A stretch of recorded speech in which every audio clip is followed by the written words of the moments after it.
জয়গুরু। পরমদয়াল শ্রী শ্রী ঠাকুরের শ্রীচরণে জানাই ভূমিষ্ঠ প্রণাম।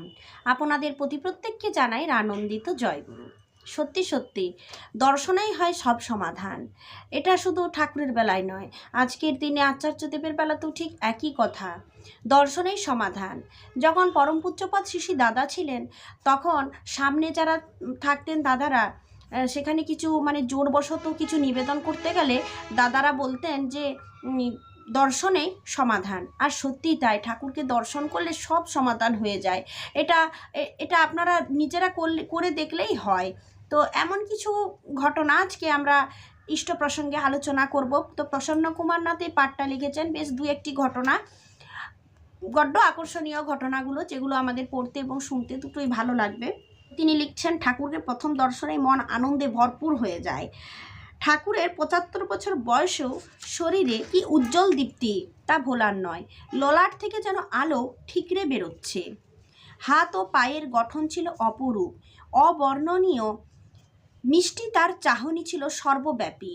চতুর্দিকে দাঁড়ানো ভক্তদের মনে হতো ঠাকুরের দিব্য দৃষ্টি যেন তার দিকেই পড়ছে। মাঝে মধ্যে কোনো ভক্তকে জিজ্ঞেস করতেন, কনে আলি, সে যে কি মধুর সুর আজও কানে বাজে। আনন্দ লহরী ছাপিয়ে পড়তো যখন তিনি হাসতেন। সর্বদা আনন্দের ঢেউ খেলা করত। দর্শনার্থীদের মধ্যে ব্যথিত ও পীড়িতদের জ্বালা যন্ত্রণার অবসান ঘটত। কি অপূর্ব সুন্দর শোভা বিকিরণ হতো শ্রী শ্রী ঠাকুরের ধবধবে অনিন্দ সুন্দর বিছানা এবং টান টান করে টাঙানো মশারি থেকে। পারফেকশনের প্রতিমূর্তি দয়ালের চৌকির আশেপাশে নির্দিষ্ট স্থানে নিখুঁতভাবে সাজানো থাকতো সমস্ত কিছু। আলমারিতে রাখা বইগুলো ব্যবহারের পর যথাস্থানে রাখা হতো। দেখুন, যে কোনো কিছু কোনো জিনিসকে বাগিয়ে গুছিয়ে রাখার যে একটা সৌন্দর্য, সেটা আলাদা। আজও পর্যন্ত আমরা ঠাকুর বাড়িতে গেলে সেই শোভা দেখতে পাই। বর্তমান আচার্যদেব গুরু ভাইদের সঙ্গে যে রাস্তাটায় হাঁটছেন, রাস্তায় রাস্তায় হাঁটতে হাঁটতে হঠাৎ করে একটা কাগজের টুকরো, একটা শুকনো পাতা পড়ে থাকতে দেখবেন সঙ্গে সঙ্গে সেটা নিজেই কুড়িয়ে হাতে করে বাইরে ফেলে দেন। এটা আমি বারংবার লক্ষ্য করেছি।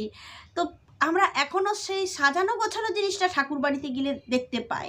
এখানে সে কথাই বলা হয়েছে, আলমারিতে রাখা বইগুলো ব্যবহারের পর যথাস্থানে রাখা হতো। একটা হারানো লবঙ্গের ঘটনা আমাদের আগোছালো জীবনে ছিল চরম শিক্ষা। এমনকি গড়গড়ায় তামাকু সেবনের দৃশ্যও মনকে দোলা দিত। তার ভগবত প্রেম এত গভীর ছিল যে তার কাছ থেকে দূরে থাকা সম্ভব ছিল না। রবীন্দ্রনাথ রায়ের মতো ভক্ত ঠাকুর কথা বললে কষ্ট হবে ভেবে খুব সন্তর্পণে প্রণাম নিবেদন করে দাঁড়িয়ে থাকতেন এক কোণে, কিন্তু ঠাকুরের দৃষ্টি তার দিকে পড়ত। অতলান্তিক মমতা মাখানো সুরে সুরে জিজ্ঞেস করতেন, রবীন, কনে আলি? ভক্তগণ উৎসবে যতই আসতে থাকতো, শ্রী শ্রী ঠাকুরের শরীর মন চাঙ্গা হয়ে উঠত। উৎসব শেষে যখন ভক্তগণ বিদায় নিয়ে চলে যেত, তখন বেদনা ভারাক্রান্ত হয়ে কথা বলতে পারতেন না, অসুস্থ হয়ে পড়তেন। এমন দৃশ্য হামেশাই ঘটত। জন্ম জন্মান্তরের কোনো সুকর্ম এবং মা বাবার আশীর্বাদে এমন সব দৃশ্য দেখার সৌভাগ্য আমার হয়েছে। যদিও অজ্ঞানতাবশত মা বাবার প্রতি আমার করণীয় কর্তব্য আমি কিছুই করতে পারিনি। এ ব্যথা আজও বার্ধক্যে নিত্য কষ্ট দেয়। শ্রী শ্রী বর্দার জীবনে দেখেছি, কিন্তু মনে গেঁথে নিতে পারিনি। নবীন প্রজন্মের কাছে আমার আবেদন যেন কেউ আমার মতো ভুল না করে। প্রথম ঠাকুর দর্শনে অনুভূতি একটু বলতেই হয়। দুপুরবেলা দাঁড়িয়ে আছি পার্লারের উত্তর দিকে, দর্শন করছি ৭৫ বৎসর বয়সে অভূতপূর্ব ব্যক্তিত্ব। সরে গিয়ে আনন্দবাজারে প্রসাদ নিতেও ইচ্ছে হচ্ছে না। মনে মনে গভীরভাবে একটি কথায় আলোড়িত হচ্ছে, পুরুষোত্তম মানে কি? সংকোচে কাউকে জিজ্ঞাসা করতে পারছি না। দুপুরে ভোগের পর ঠাকুর তামাকু সেবন করছেন, মনে ঢেউয়ের মতো ওঠানামা করছে পুরুষোত্তম শব্দটি। কাছে আছে শ্রদ্ধেহ ডাক্তার প্যারিদা এবং শ্রদ্ধেহ বঙ্কিম রায়দা। হঠাৎ আশ্রমবাসী শ্রদ্ধেহ অনিলদা আমার ডান পাশে এসে উচ্চস্বরে বলে উঠলেন, বন্দে পুরুষোত্তমম। অন্তর্যামী দয়াল সঙ্গে সঙ্গে প্যারিদাকে জিজ্ঞেস করলেন, পুরুষোত্তম মানে কি রে? আবার নিজেই বলছেন, পুরুষযুক্ত উত্তম, অর্থাৎ উত্তম পুরুষ, শ্রেষ্ঠ পুরুষ, তাই না? কি আশ্চর্য! এই বয়সে শ্রী শ্রী ঠাকুর পুরুষোত্তম শব্দের অর্থ ব্যাখ্যা করেছেন। তা নয়, আমার প্রশ্নের মীমাংসা করে দিচ্ছেন। ঠাকুর এহেনভাবে ভক্তদের জীবনের অসংখ্য ঘটনার সমাধান করে দিয়েছেন। মনে পড়ে শিক্ষক শ্রী শচীন সাহা সনে কন্যা বিয়োগের পর এক সৎসঙ্গী দাদার যাজনে মনে অসংখ্য প্রশ্ন নিয়ে দেওঘর গিয়েছিলেন। শ্রী শ্রী ঠাকুর দর্শন করে আলোচনার মাধ্যমে সমস্ত প্রশ্নের সমাধান পেয়ে উক্ত শচীন সাহা সৎ দীক্ষা গ্রহণ করে জীবন সার্থক করেন। ত্রিপুরার কৈলাস শহরের এক ইষ্টভ্রাতা পরেশ পালের জীবনের ঘটনার উল্লেখ করতে হয়। 10 জনের পরিবার ভুসিমালের উপর নির্ভরশীল। অনিয়ন্ত্রিত অবস্থায় এক সৎসঙ্গী বন্ধুর প্রেরণায় সদ্দীক্ষা গ্রহণ করেন। ব্যবসা দাঁড় করাতে অপরাধ। বন্ধুর প্রেরণায় দেওঘরে গিয়ে শ্রী শ্রী ঠাকুরের চরণে নিবেদন করবেন, কিন্তু যাওয়ার জন্য গাড়ি ভাড়ার টাকা কোথায় পাবেন? টাকা ধার দিতেও কেউ চায় না। শেষ পর্যন্ত এক ইষ্টপ্রাণ কর্মচারী দাদাকে বলে বসত বাড়ি বন্ধক রেখে 100 টাকা ধার নিতে চান, কিন্তু বিনা শর্তেই তিনি 100 টাকা দেন। পরেশ দা দেওঘর যান। ঠাকুর প্রণামের পর হাউ হাউ করে কেঁদে ওঠেন। দয়াল তাকে এভাবে কাঁদতে দেখে একজনকে পাঠান কান্নার কারণ জানতে। জানার পর তাকে জিজ্ঞাসা করা হয়, মানুষ যেখানে আছাড় খেয়ে পড়ে সেখানে মাটি ধরে দাঁড়ায় না অন্যত্রে গিয়ে দাঁড়ায়? কথাটা ভালোভাবে শুনুন।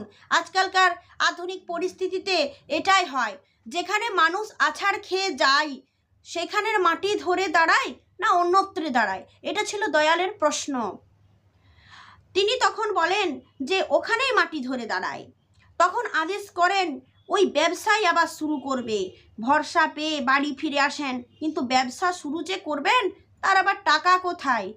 এক সদাশয় ব্যক্তি তার অনুরোধে 20 টাকা ধার দেন। তিনি কৈলাস শহর থেকে হাঁটা পথে অন্য ব্যবসায়ীদের সাথে 20 কিলোমিটার দূরে এক বাজারে গিয়ে 20 টাকা দিয়ে এক বস্তা শুকনো মরিচ নিয়ে আসেন। বিক্রি করে 40 টাকার কিছু বেশি পান। আরও একবার বলছি, 20 কিলোমিটার দূরে বাজারে গিয়ে 20 টাকা দিয়ে এক বস্তা শুকনো মরিচ নিয়ে আসেন, বিক্রি করে 40 টাকার বেশি কিছু পান। ধারের টাকা ফিরিয়ে দিয়ে অনুরূপভাবে ব্যবসা করে একসময় প্রচুর টাকা রোজগার করেন একমাত্র দয়ালের আশীর্বাদে। তার দয়ায় ব্যবসা উত্তরোত্তর বৃদ্ধি পায়, নিজেও ইষ্টপ্রাণ হয়ে ওঠেন। ত্রিপুরার 2-1টি ঘটনার কথা উল্লেখ করছি। শ্রী শ্রী ঠাকুর যে বৈশিষ্ট্যপালী আপুরই অমান পুরুষোত্তম তা বুঝতে অসুবিধা হয় না। উদয়পুর জনৈক ইষ্টভ্রাতা অমল নন্দিদা একটি কারবারের আশীর্বাদ নিতে যান দয়াল সমীপে। তিনি তার কথা শুনে পোড়ামাটি অর্থাৎ ইটের ব্যবসা শুরু করেন। তার আশীর্বাদে পরবর্তীতে তিনি বড় ব্যবসায়ী হয়ে ওঠেন। ত্রিপুরার দক্ষিণ অঞ্চলের বিলোনিয়ার বাসিন্দা সহপ্রতিঋত্বিক বীরেন বৈদ্যদা।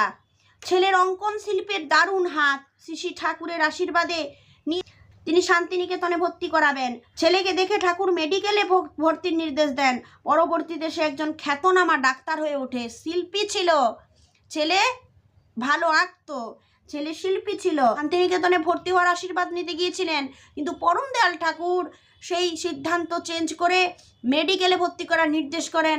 পরবর্তীকালে পরম দয়ালের পরম আশীর্বাদে তিনি একজন ভালো ডাক্তার হয়ে ওঠেন, খ্যাতনামা ডাক্তার।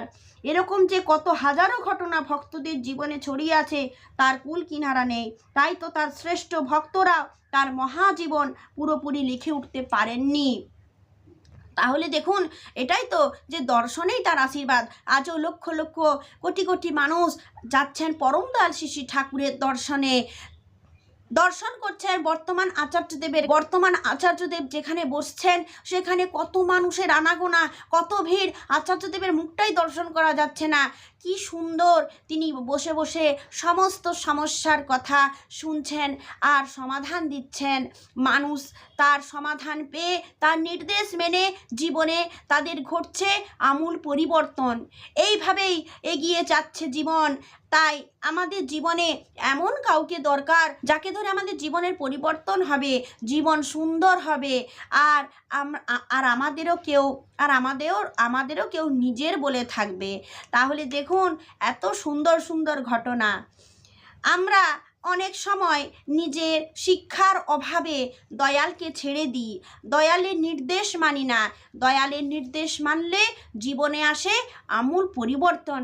এই তো 2-3টি ঘটনা বললাম, শুকনো মরিচের ঘটনা আপনাদের বললাম। শুকনো মরিচের ব্যবসা করে লোকটি কত পয়সা রোজগার করলো। তো এইভাবেই ঠাকুর আমাদের শিক্ষা দিলেন যে